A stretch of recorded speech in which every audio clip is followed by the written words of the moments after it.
When astronauts leave Earth for places like an asteroid or Mars, one of the things we're trying to learn is how they can grow their own food, since it's especially important that we may not be able to resupply them with food, especially things like fruits and vegetables.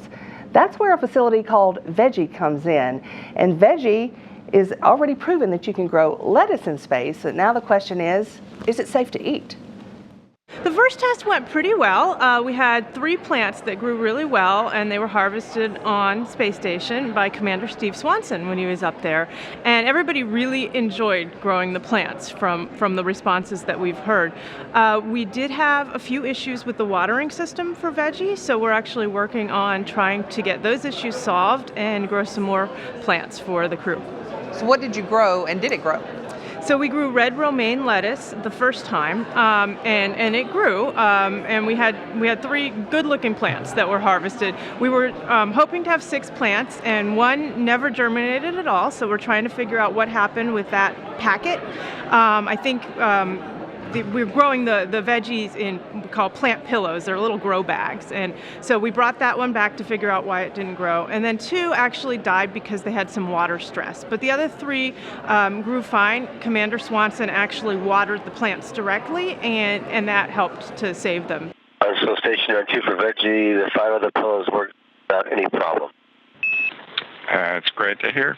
So now we're figuring out why the watering system didn't perform in the way that we needed it to, and we'll be able to try it again. But it was red romaine lettuce was the first crop. Mm-hmm. And did anyone taste it after it came back?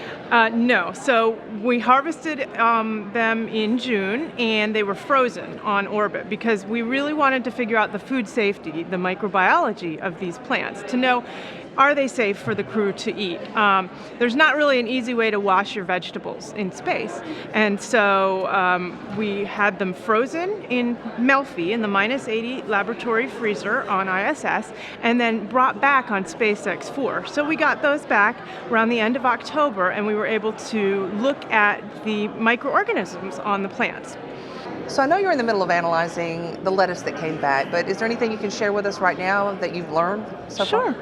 So we did preliminary food safety analysis of the microbiology, and that looked about what we would expect on station. The levels were fairly consistent. You know, they probably are low enough that the food would actually be safe for the crew to eat. So we're working right now with the Advanced Environmental Health and the food folks to get to that point.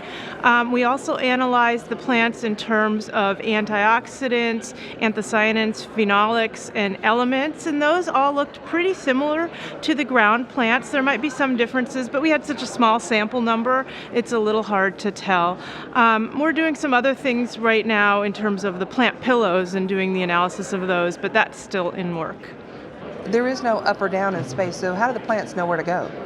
Right. Or grow? I mean, it's a very good point.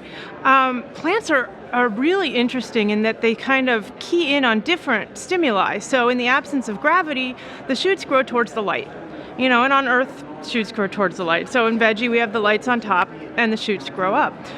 The roots, you know, they don't know which way is up and down, but they'll tend to grow towards things like water gradients or pockets of nutrients. And they get kind of contained in those plant pillows. But one of the things that we're interested in Veggie is looking at, can we do X-ray scans of those plant pillows and see the roots and see how it's different? So that's a really interesting question, because getting that root zone right is the biggest challenge we've had so far.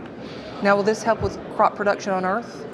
Well, I mean, we're learning a lot of basic plant physiology using the space station. You know, Veggie is one thing, but we've had years of really great experiments, and we still have a lot of really great experiments going on. And we have some more hardware that's going to be going up in the next couple of years, a very high-tech plant growth chamber called the Advanced Plant Habitat, where we'll get even more really solid information on plant physiology in space. And, you know, we're also learning about building better plant growth systems. The lighting studies that we've done here on Earth, trying to figure out what's the most efficient form of electric lighting, are being used in commercial greenhouse industries now. You know, the same types of LED lighting that we're using on Veggie is going on in commercial greenhouses around the world, and in things like plant factories, vertical urban agriculture.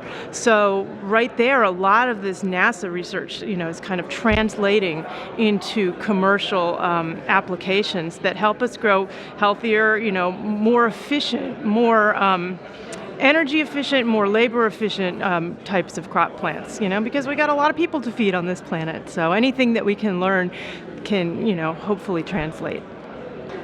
So what are the types of plants you're looking at next? So the next types of plants that we're thinking about growing are more leafy greens for the near term, because they grow more quickly, and they're something that the crew might be able to eat as a salad in the next year or so, and that would be ideal. So we're looking at like small Chinese cabbages and other varieties of leafy greens that would taste good, be nutritious, and grow well.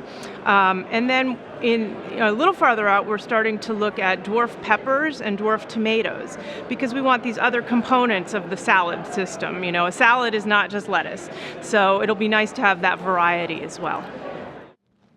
And in case you're wondering, the lights are purple. They look a little pink, but red plus blue LEDs equals purple, because plants need those kind of wavelengths to grow. Now, plants are green because they reflect most of the green light, but absorb the red and blue. So there are some green LEDs in the Veggie as well, and that's really to make the plants look green, and that's really for the crew and not really the plants. The astronauts really apparently seem to like the purple lights. They've taken a ton of photos with just the lights off in the Columbus module, and the Veggie, as you can see in this photo, well, looks like a disco.